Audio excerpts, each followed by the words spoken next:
Pessoal, Coritiba 2, Fluminense 0, com 30 mil pessoas no Couto Pereira, um grande público para um jogo no horário que a gente sabe que não é fácil, ainda mais no dia de retorno às aulas dos colégios, das escolas públicas e particulares e das faculdades. Mesmo assim, 30 mil pessoas viram o Coritiba vencer o Fluminense. Uma vitória muito importante. O Coritiba não foi a primeira vitória no campeonato, essa já foi a terceira. Não foi a vitória que tirou o Coritiba da lanterna, que foi inclusive a primeira, e não foi a vitória que colocou o Coritiba em 18º lugar. O Coritiba não saiu do lugar nessa rodada, continua na mesma posição. Só que agora já tem, olhando de perto, Bahia, Goiás, Santos e Corinthians.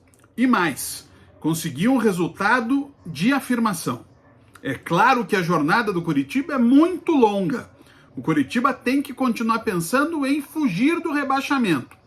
Mas a resposta que os jogadores deram nos últimos 4 jogos, o trabalho do Thiago Kozlowski merecem elogios, porque tiraram o Coritiba de um buraco que parecia ser sem fundo, para uma equipe que vai lutar para escapar do rebaixamento. Não é mais aquela coisa de uma morte anunciada. O Coritiba voltou à competição, ou digamos assim, estreou no Campeonato Brasileiro.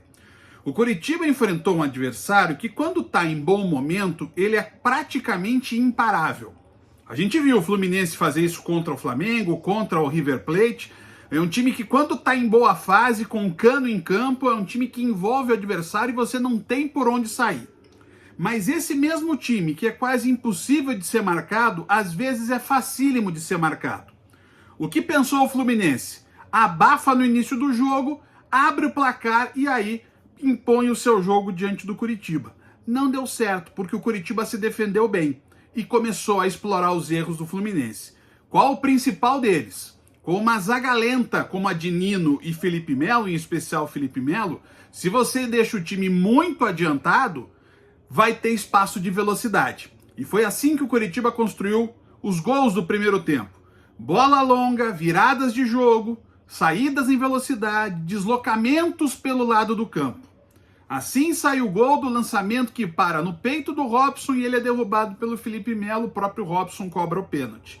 E depois, a jogada que o Coritiba constrói com o Matheus Bianchi, deixando o Felipe Melo no chão e cruzando para o Diogo Oliveira fazer o gol. O Diogo Oliveira ainda fora de forma, mas ele fisicamente é muito forte. Então é um jogador que é bom a gente ter atenção, que ele pode acabar virando o centroavante do Coritiba.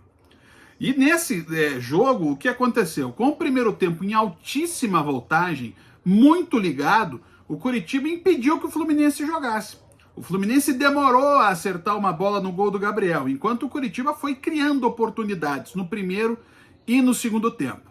Marcando basicamente num 4-1-4-1, com Natanael, Kusevich, Henrique e Jamerson na primeira linha, o Andrei entre essas duas linhas, e uma segunda linha com Bruno Gomes e Bianchi pelo centro, Robson e Marcelino Moreno pelos lados e o Diogo Oliveira à frente, o Coritiba conseguiu parar o Fluminense e quando adiantou a sua marcação, impôs ao Fluminense a dificuldade que ele sempre tem. O Fluminense é um time de boa qualidade, mas é um time que, se bem marcado, ele não consegue sair do seu modelo. E aí, o técnico Fernando Diniz faz sempre as mesmas mudanças pretensamente modernas. Tira um zagueiro, bota o André de zagueiro para colocar o meia. Tira o lateral esquerdo e põe um atacante para tentar imprensar o Coritiba no seu próprio campo. Isso aconteceu no segundo tempo. Mas até isso começar a acontecer, o Coritiba teve 4 chances, pelo menos, de matar o jogo e acabou falhando. Mas a atuação do Coritiba, mesmo depois do momento de maior pressão, em que Gabriel e Henrique em especial se destacaram, mostra que o time reagiu. A primeira reação tinha que ser emocional. O Coritiba estava destruído emocionalmente e um time sem confiança não chega a lugar nenhum. A partir dessa recuperação emocional, quando claramente se deu um voto de confiança ao elenco por parte do Thiago Kozlowski, começou a reconstrução tática.